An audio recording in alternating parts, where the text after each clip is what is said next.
Before we begin, let me tell you this. Sometimes silence holds the loudest truths. Sometimes a smile hides years of betrayal. And sometimes a woman reaches her limit in the quietest way imaginable. What happens when the one who gave everything decides to take everything back? Stay until the end. And don't forget to subscribe and tell me in the comments, where are you watching from? They say you don't notice the moment something ends. Not when it ends quietly. It doesn't explode. It fades. A soft dying out, like the last flicker of a candle before the dark takes over.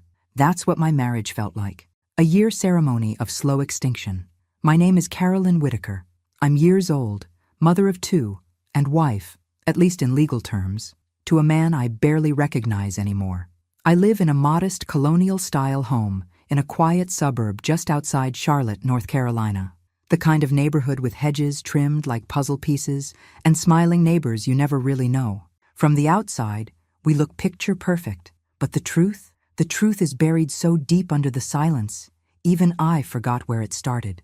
It was the first night of summer break. We were supposed to celebrate. The house was filled with the scent of my homemade meatloaf, and I even lit candles, like I used to in the early years. But Richard barely looked up from his phone, and when he finally did, he set down his fork, wiped his mouth, and said with a smirk that didn't match his tone, "You're just not fun anymore, Carolyn. I don't even know who I'm married to." He said it like he was reading the weather. No anger, no passion, just disinterest. And the worst part? Our grown kids didn't even blink. Daniel laughed awkwardly, his eyes glued to the sports highlights on his phone. Emily raised an eyebrow, sipping her soda, then changed the subject to her new Pilates instructor. I sat there, in that candle-lit kitchen I'd scrubbed clean, and realized no one saw me anymore. Not really.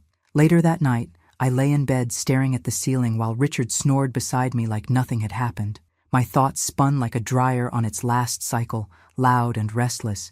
30 years, 3 decades. I gave up a career in graphic design to raise our children, support his ambitions, manage the home, and somehow I'd become a shadow in my own life. He used to bring me wildflowers from the gas station when we were broke and 22.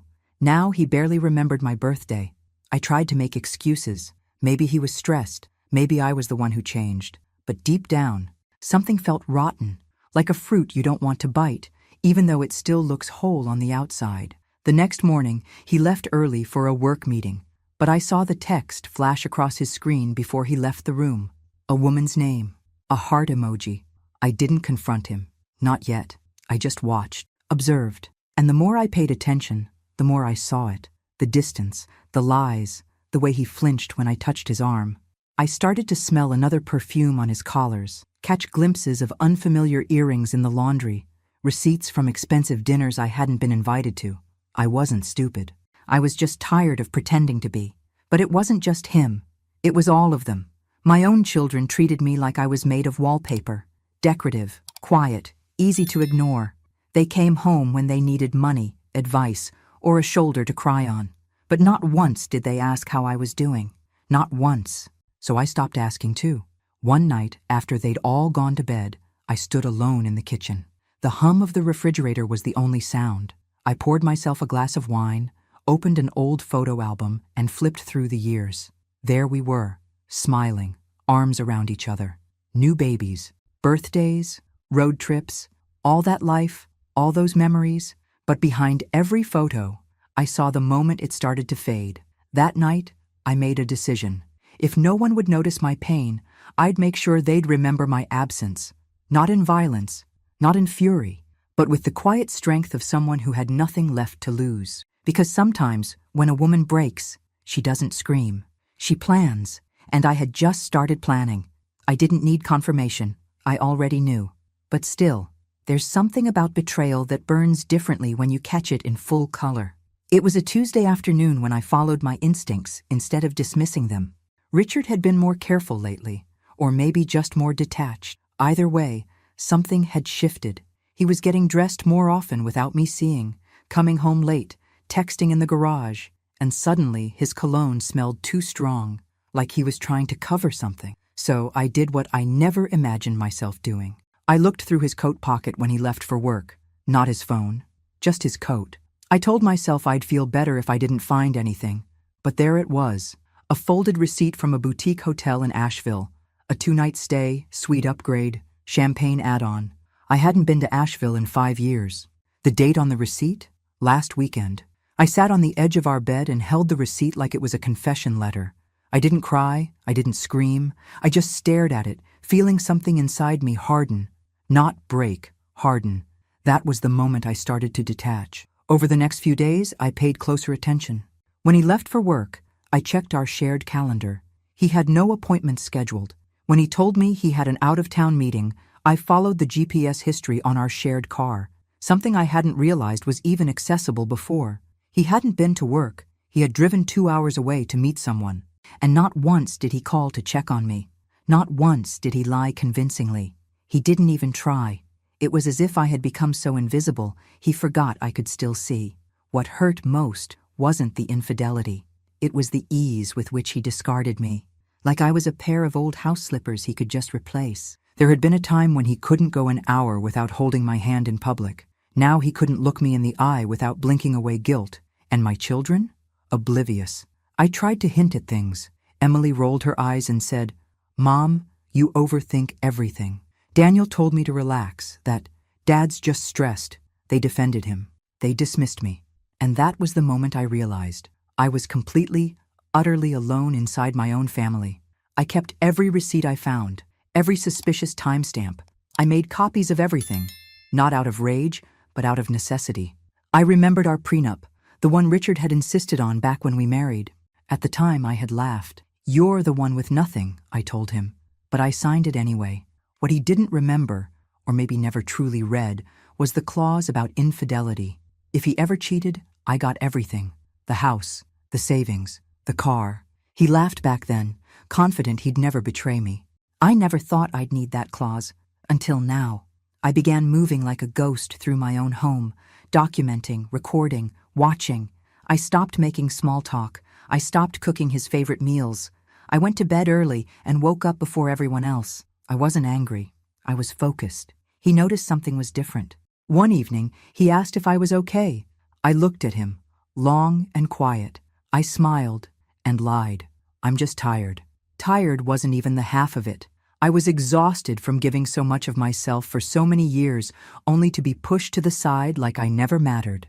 The woman he once loved had been replaced by a stranger in his eyes. A stranger he didn't bother to rediscover.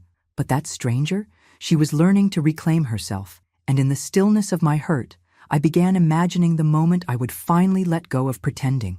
Not in a loud, dramatic scene. No, in a way he'd never see coming.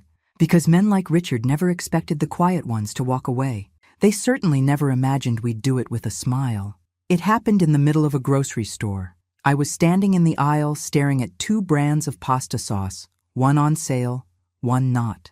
And suddenly, I thought, why am I still choosing based on what he likes? He hated mushrooms, so I always avoided the chunky kind. But I love mushrooms. I've loved them since I was 12. And yet, for 30 years, I'd silenced even my taste buds for him. That jar of mushroom pasta sauce went into the cart like a declaration of war. Small, invisible to the world. But to me, it was the first open rebellion. That night, I served it with garlic bread and waited. Richard walked in, loosened his tie, and sat down across from me without a word. Took a bite, stopped mid-chew. "You know I don't like mushrooms." I smiled. "I know." He stared at me, confused, but didn't say another word. I watched him eat every bite. I had already started researching flights. Cheap ones, one-way tickets. I chose Cartagena for a reason. It was beautiful on postcards, far enough that the return would be difficult, and exotic enough to sound like the kind of soul-searching trip a man like Richard would think he deserved. A few days later, I pitched the idea over breakfast. "I've been thinking," I began, buttering toast I didn't even want. "Maybe we should take some time. Apart. Just a little space. To think. You said things have felt off. Maybe some time alone would help." He didn't look up from his phone. "Like a break?" I nodded. "You could go somewhere. Clear your head. I'll stay back. Think things through." He blinked. "You'd be okay with that?" "Of course," I said gently.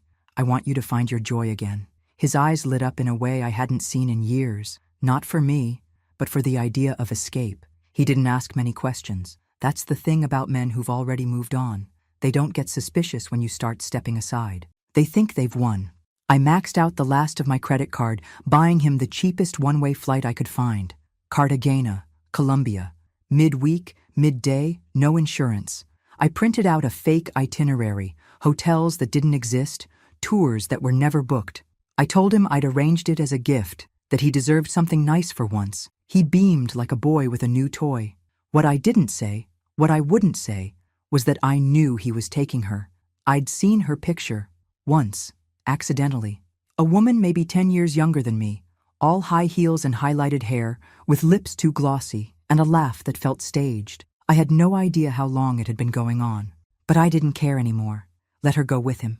Let her see him snore, lie, disappear into his phone mid-dinner. Let her see how charming turns into condescending after 6 months. Let her see the man behind the facade. Let her be stuck in a foreign country with the real Richard. And while they packed their summer clothes and counted down the days, I smiled in silence and played the perfect wife. "Are you sure about this?" he asked the night before his flight. "I feel a little guilty going without you." I touched his hand. "I want this for you. I really do." I didn't sleep that night. Not out of guilt, out of adrenaline. I had never done anything this calculated, this precise, and I knew there was no going back. The next morning, I drove him to the airport. He kissed my cheek and promised to come back with answers. I smiled and waved as he walked toward security. Then I turned my phone off. Not just airplane mode, powered off, SIM cards out, every contact blocked, emails forwarded to a new address. It was like erasing a ghost from a haunted house. And for the first time in decades, I felt like I was breathing air that hadn't passed through someone else's lungs. The house was quiet when I returned. No TV buzzing, no doors slamming, no passive-aggressive sighs from across the room. Just silence. Not lonely silence, free silence. I made myself tea and sat on the back porch as the sun climbed through the trees. Richard was on a plane, chasing freedom. And he had no idea he was flying straight into a trap of his own making. Let the games begin. There's something deeply satisfying about knowing exactly what's coming and watching someone walk straight into it, clueless. Richard texted once during his layover, something bland like, "Almost there. Thanks again, sweetheart." Sweetheart. The word made my stomach turn. I didn't reply. I imagined him checking his phone again and again, wondering if the Wi-Fi was glitching. By the time he landed in Cartagena, I had already poured myself a glass of wine, put my feet up, and turned off every possible way he could reach me. He didn't know it yet, but his trip had already started to unravel. I could picture it all unfolding. Him walking through customs, his usual arrogance leading the way. The sun blazing down on that high-dollar button-up he wore for travel days. Probably thinking how spontaneous and exciting this trip made him feel. Like he was a man still full of life, not some aging executive cheating on his wife. But Cartagena wasn't waiting with open arms. I made sure of that. There was no hotel reservation, no city tour, no private car service or spa package. Everything I booked was just a facade, a patchwork of fake confirmations and dead-end phone numbers. A beautiful, well-crafted illusion meant to collapse the second he tried to lean on it. He didn't call right away, probably too embarrassed to admit nothing was lining up. Or maybe he still thought it was a glitch. Maybe he believed he'd booked something wrong or misread the emails. But by the second day, the texts started to come faster. "Hey, I think something's wrong with the hotel booking. Carolyn, can you check the confirmation email? They said they don't have us listed. The tour company never showed up. Can you call from your end?" I read every message. I watched the dots appear as he typed, paused, deleted.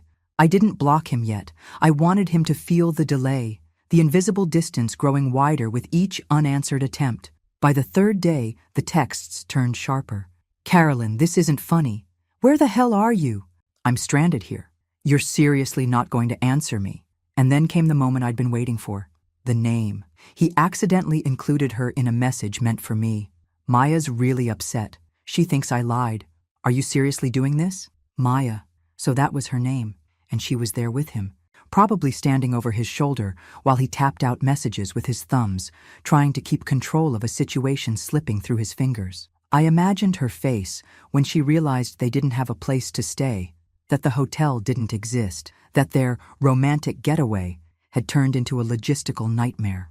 I imagined the looks exchanged between them, the blame starting to bloom, the cracks widening, He thought he was escaping the dullness of marriage. Instead, I gave him something he'd never forget. I blocked his number that evening. The next morning, I received an email from a mutual friend, Greg, a former colleague of Richard's. The subject line said, "Can you help him?" I didn't open it. Let them come up with their own rescue plan. Meanwhile, I packed a single suitcase and called a cab. My cruise was waiting. A 7-day luxury voyage through the Caribbean, all-inclusive, adult-only, with a full itinerary of yoga at sunrise and jazz at sunset. I had booked it months ago, a quiet backup plan, a place to go once the trap was sprung. And the moment I stepped onto that ship, the weight of years lifted from my shoulders like an old, heavy coat. I wasn't the woman who waited at home anymore. I was the woman who left, on her own terms, with her own name, her own mind, and her own peace. I watched the coast disappear from the deck and thought about Richard, how he must be sweating in that cheap hostel I found for him on TripAdvisor, how Maya must be panicking, realizing she'd hitched her dreams to a man who couldn't even secure a vacation without someone else's credit card. Let them squirm. Let them learn. Let them see what happens when the woman you cast aside stops playing along. And for the first time in years, I laughed. Not because it was funny, but because I finally could. I don't know how long he lasted before it all started to cave in. 3 days? 4? From what I eventually pieced together, it didn't take long for the heat, the confusion, and the weight of consequence to fall squarely on Richard's shoulders, or maybe Maya's. The last message I read, before I blocked his number, was half panicked, half pleading. He said they were trying to make it work at a small hostel a few miles from the center, and that it was less than ideal. I had researched that hostel myself. It had 2 stars, no air conditioning, and multiple reviews that mentioned a broken shower and loud street traffic at night. He never mentioned that part, of course, but I imagined it vividly. No luxury breakfast, no sea view, no champagne-soaked nights, just 2 people sweating in a windowless room, each blaming the other more with every passing hour. And while Richard and Maya scrambled to understand what had happened, I ordered a second mimosa by the pool deck and watched the ocean glitter like diamonds around me. I wasn't thinking of revenge. This wasn't revenge, it was education, it was experience. It was the lesson no one had ever thought I'd be bold enough to teach. Some people think suffering is screaming, slamming doors, setting things on fire. Mine was silence. On the 4th day of my cruise, just before dinner, I overheard a man on his phone arguing in Spanish on the deck behind me. His voice rose, emotional and sharp, and though I didn't understand all of it, one word caught my ear clearly. Gringa, white woman. It made me wonder if Maya had left already. And later, that evening, I found out she had. It came from an unexpected place. My daughter, Emily. She texted me while I was halfway through a seafood risotto in the formal dining room. "Dad's been trying to get a hold of you. Something about being stranded? Did you actually send him to Colombia?" I let the message sit for a while before answering. Then I wrote, "I thought a break would do him good." Her reply came fast. "Mom, he says she left him. He's out of money. He said he's sleeping in some horrible place. You have to at least talk to him." That was the moment I knew Maya had cracked, and I felt it. The cruel, quiet satisfaction of justice finally unfolding. I never asked why she left. I didn't care. Maybe she saw him begging friends for money through WhatsApp. Maybe he yelled at her one too many times. Maybe she realized that excitement fades faster when you're surrounded by discomfort. Whatever it was, she was gone. And Richard? He was stranded, humiliated, broke, and alone. I finished my dinner, ordered dessert, and sent one final message before turning off my phone again. He took the trip he asked for. I just helped him pack. The ship pulled into a private island the next day.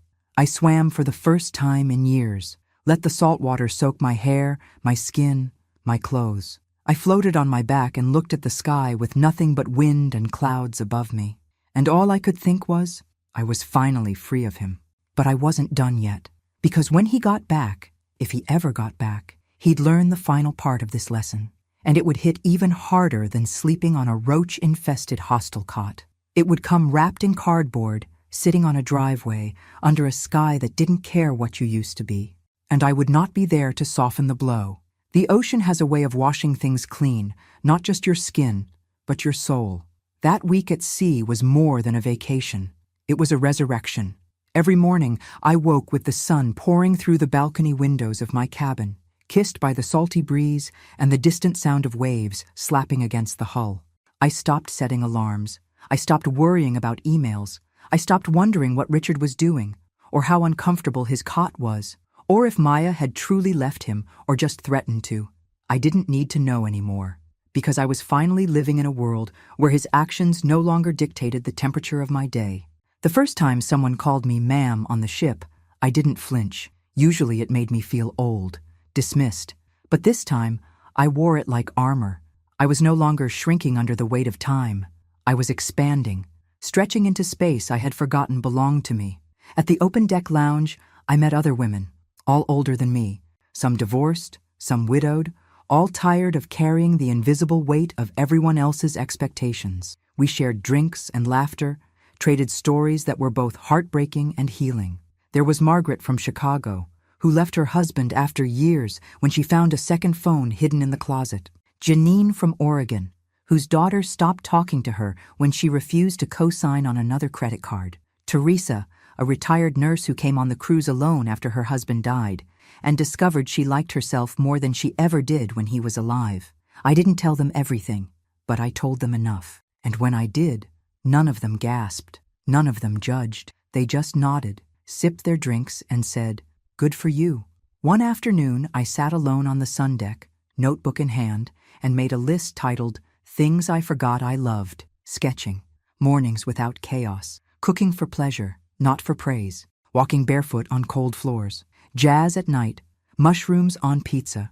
No one ever asks a wife what she misses about herself. They only ask what she misses about her husband. But I didn't miss Richard. I missed the woman I used to be before I spent decades shape-shifting into what everyone else needed. I started to imagine a new life. Not a fantasy, not a drastic reinvention, just a quieter, firmer version of myself. One who didn't apologize for taking up space. One who didn't flinch when people looked disappointed. One who knew exactly where she stood. The cruise docked in Miami on a Sunday. I stepped off the ship with sun-kissed skin, 2 new books in my bag, and no plan to return to the version of me that ever waited by the phone. Back home, the silence was different. It wasn't hollow. It was mine. I brewed coffee in the middle of the afternoon and played old records in the kitchen while unpacking. I opened windows and let the fresh air sweep through the rooms like a reset. Then I opened the closet and began to pack his things, one box at a time, neatly, without malice, without tears. I folded his shirts like I had 100 times before. Only this time, I did it for me. The closet became mine again.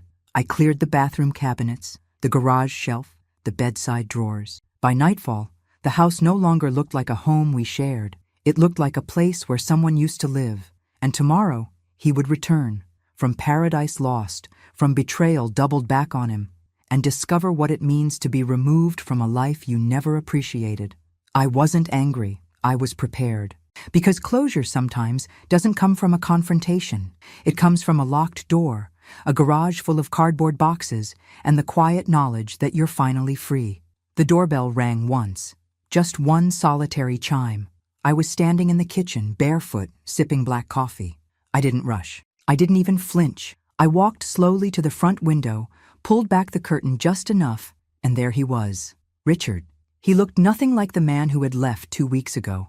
His shirt was wrinkled and clung to him in patches from the sweat. His hair, always so carefully styled, now sat in flat, greasy disarray, and he had bags under his eyes so deep it looked like they were holding decades, not days. He stood in front of a stack of cardboard boxes, 9 of them, every single one packed by my hands, taped shut and labeled clearly. Books, winter clothes, office junk. It wasn't dramatic. It wasn't cruel. It was efficient, practical, final. He rang the bell again, then knocked. "Carolyn?" he called out. I didn't answer. He backed up and looked at the house, our house, the one I inherited from my parents, the one he convinced me to refinance, but that I never took his name off of. He stepped toward the door again and knocked harder. "Carolyn, what the hell is going on?" I walked to the door slowly, opened it halfway, and stood behind the screen. I didn't unlock it. I didn't step out. He blinked. "You packed up the whole house?" "No," I said calmly. "Just your part of it." His face flushed with something between confusion and indignation. You can't just throw me out. I raised an eyebrow. According to our prenup, which you insisted on, I absolutely can. He opened his mouth, then closed it. He knew I was right. He just hadn't expected me to actually do it. And that was the thing, wasn't it? He never expected me to do anything. You can't be serious, he said, voice rising now. We've been married 30 years. 30 years ago, I thought that meant something. His fists clenched at his sides. I could see the tension creeping into his shoulders. I lost everything over there. You sent me into a damn nightmare. Maya left the second things got hard. I had to beg Greg for money just to get home. I didn't flinch. I didn't apologize. You said I wasn't fun anymore. I said, voice even. So I gave you an adventure. He stared at me like I'd slapped him. This isn't fair, he hissed. That word, fair. I almost laughed. Fair? I echoed. Fair is me staying home while you played house with someone else. Fair is me carrying this family for decades while you dismissed me like a houseplant. Don't talk to me about fair, Richard. His mouth opened again, then closed. I looked past him, at the boxes. I paid for a moving truck. It'll be here in an hour. You don't need to come in. You can't just erase me like this. I stepped out from behind the screen, finally unlocking the door, but not inviting him in. Just stepping forward until we were face to face. I'm not erasing you, Richard. I'm just putting you exactly where you belong. Out. He stared at me, something breaking in his eyes. The arrogance was gone. The smugness, the certainty, all of it dissolved in the hot Carolina sun. And for the first time in a very, very long time, he looked small, powerless, human. He walked slowly to the boxes, touched one of them, then sat down on the curb like someone who just realized the world didn't revolve around him after all. I closed the door. I didn't lock it right away. I stood behind it and listened to the silence. And I felt nothing. Not sadness, not guilt, not triumph. Just peace and the sound of my own breath. The kind you only hear when you're finally, completely alone. In the best possible way. He didn't come back the next day. Or the day after that. I imagine it took a while to find somewhere to go. Friends don't line up to offer couches when you've built your image on having everything together. And mistresses don't usually stick around when the fantasy breaks and the real man underneath is stranded, broke, and boxed up on a driveway. I watched from the window as the moving truck arrived. The two young guys looked confused at first, maybe expecting someone else to greet them. But I handed them the list, pointed to the boxes, and told them exactly where to drop them off.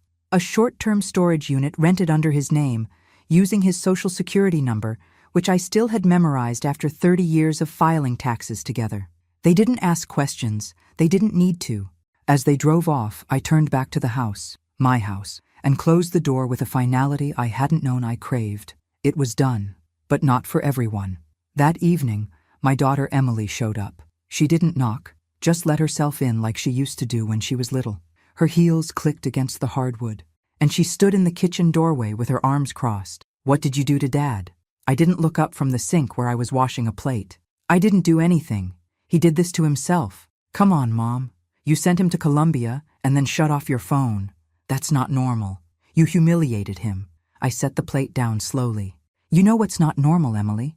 Sleeping beside someone for 3 decades and waking up one day to hear that you're boring, that your presence isn't enough, that you've become invisible in your own marriage. That's not normal. She didn't respond, just stared. And you know what else? I continued. He cheated with a woman he brought on a trip I paid for. That's what your father did. Her mouth opened, then shut. She didn't know. Of course she didn't, because Richard, in all his dramatic retelling, probably left out that part. 15 years ago, I added quietly, he did it the first time, with someone you used to call Aunt Diane. Emily's eyes widened. I found out. I stayed. For you and Daniel. I stayed silent so your childhood wouldn't unravel. Why didn't you tell us? Because children don't need to carry the sins of their parents. And because I still believed people could change. But he didn't. She sat down slowly at the kitchen table, suddenly looking like a child again. Her tough exterior cracked, just a little. Why now? Because I'm done. Because I finally chose me. She didn't speak for a long time. Neither of us did. And in that silence, something shifted. A weight passed between us, heavy and raw, but no longer hidden. The next morning, Daniel called. His tone was harsher, defensive. You embarrassed him, he said. He's devastated. Good, I said. There was a pause. I didn't know it was that bad. I didn't want you to. I told him the same truth I told Emily. I let it fall out like a long overdue confession. And for once, there was no interruption, no excuses, just silence on the other end of the line. I'm not asking you to pick sides, I added, but I won't apologize for choosing mine.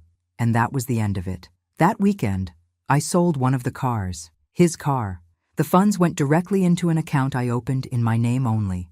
I began clearing out the shared accounts, changing insurance policies, updating titles. Every small step was another thread cut. I wasn't rushing, I was reclaiming.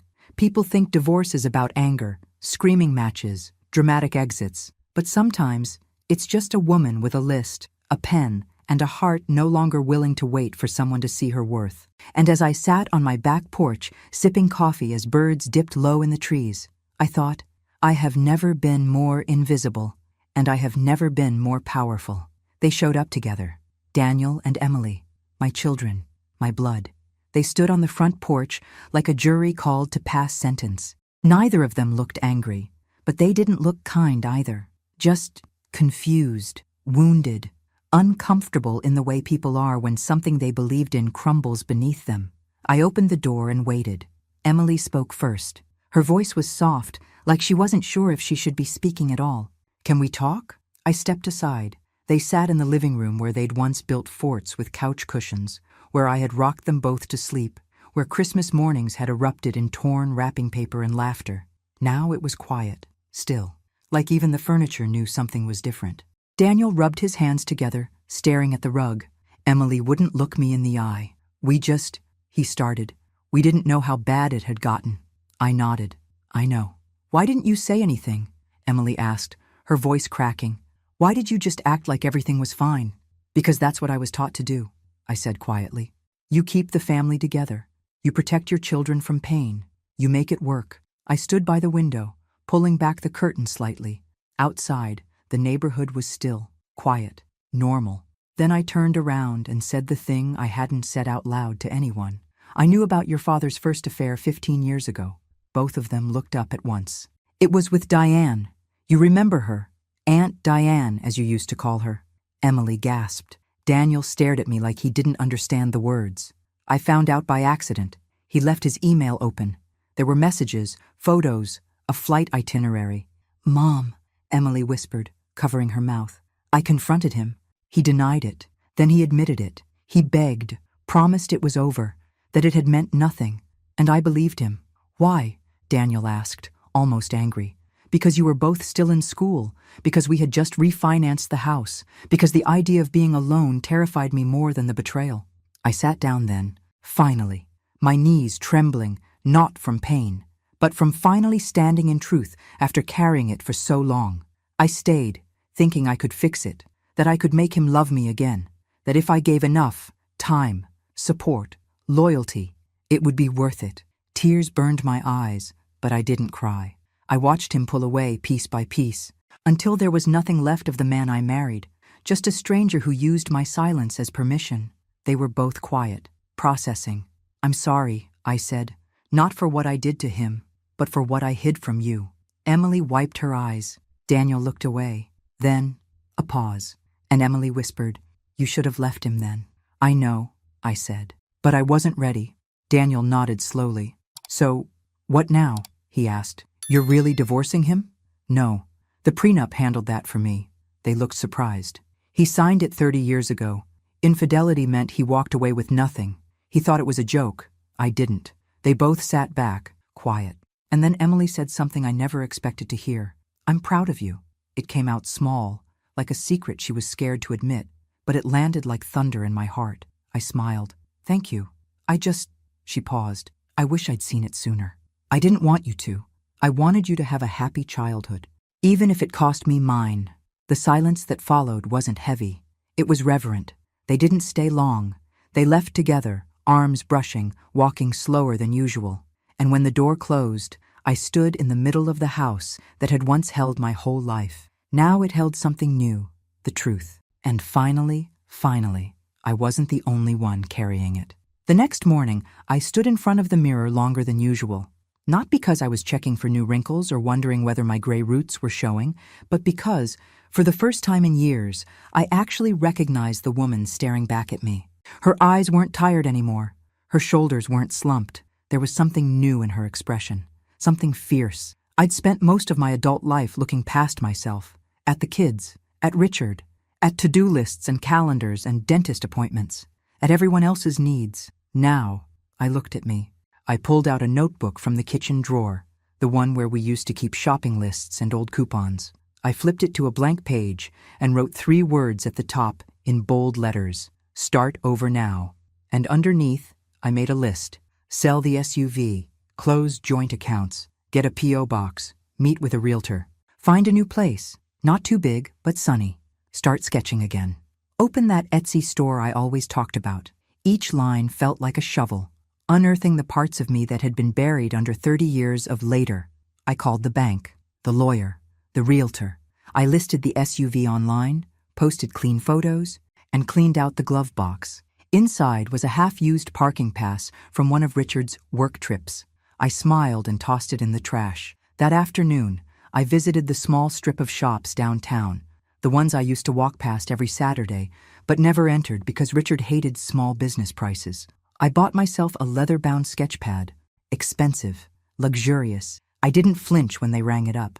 At home, I opened the pad and drew for the first time in years. It wasn't perfect. My hands were rusty, but it was mine. A landscape, unfinished, but open, free, like me. When I told Emily and Daniel I was selling the house, they were stunned. "But it's the house we grew up in," Daniel said, eyes wide. "It's also the house I died in, piece by piece," I said gently. "It's time." They didn't argue. They helped me box up the rest of it. The good memories, the heirlooms, the holiday decorations I couldn't part with. I donated old furniture, called the realtor, listed it within a week. And when the offers came in, I picked the one from a young couple with a baby on the way. Let it hold joy again. Let it hold someone else's beginning. I signed the papers on a Wednesday and closed the door for the last time. That evening, I moved into a bright 2-bedroom condo on the edge of town. It had a balcony that overlooked a park, light that spilled across the hardwood floors in the morning, and a tiny spare room I turned into a studio. It wasn't a mansion. It wasn't a status symbol. It was freedom. My phone buzzed the first night. "Richard, please just talk to me." I didn't respond. I stared out at the stars from my new balcony and whispered into the night, "You had your chance." Because the truth was, I had begged for years, for attention, for affection, for kindness. And now that I was gone, he finally heard me. But I wasn't speaking to him anymore. I was speaking to myself. And for the first time, I was listening. I was unpacking the last box, the one labeled Carolyn's desk, full of old journals, pens, paper clips, and faded thank you cards, when I heard the knock. It was soft, hesitant, not like the way Richard used to knock, not when he thought he owned the space behind the door. I knew it was him before I even looked through the peephole. He stood there in a wrinkled blue button-down, holding nothing. His hands were empty. So was his face, stripped of arrogance, charm, everything he'd ever used as armor. "Carolyn," he said when I opened the door. I didn't invite him in. He didn't expect to be. "I found your new place," he added, glancing at the number on the door. "Emily told me. I asked her not to, but she thought you might want to hear me out." I leaned against the frame, arms crossed. "You shouldn't have come." "I know." He looked smaller than the last time I saw him. Not in stature, but in presence. Like he'd been weathered. Like the world had finally caught up to him and started collecting the debt. He ran a hand through his hair, which was grayer than I remembered. "I came to say I'm sorry." Silence. I was a coward. A selfish, blind, pathetic coward. Still, I said nothing. I didn't see what I had. And I thought I could replace what I lost with something shiny and easy. But the truth is, nothing I ever had with anyone else came close to what I ruined with you. I let his words sit there. I didn't soften. I didn't lean in. Because while he had been breaking me down one day at a time, I had rebuilt myself. "I know I don't deserve anything from you," he continued. "Not forgiveness, not sympathy, but I needed to face you. I needed to see your eyes and know you heard it." I finally spoke. "You left a long time ago, Richard. This isn't about Cartagena, or Maya, or the hotel that didn't exist. This is about every silent dinner, every ignored moment, every time you looked past me like I was furniture. He lowered his eyes. I know. And I let you, I continued. I let you shrink me. I let myself disappear. He started to speak, but I stopped him. But not anymore. I stepped out onto the balcony and motioned to the view. Trees, kids playing in the park, dogs barking somewhere in the distance. This is my space now. My life. He looked at me, really looked at me. You're glowing, he said. I nodded. That's what happens when you stop watering dead plants. He smiled faintly. It wasn't sarcastic. It was sad. Real. I don't have a home, he said quietly. That's not my problem anymore. He nodded, swallowed hard. I'll go now. I didn't stop him. He walked down the hall slowly, like he didn't know where to go next, and maybe he didn't. I closed the door behind him. No tears came, no regrets, just a calm, steady stillness, the kind you only get when the past stops knocking. There are mornings when the light pours in just right, and for a second, everything is still.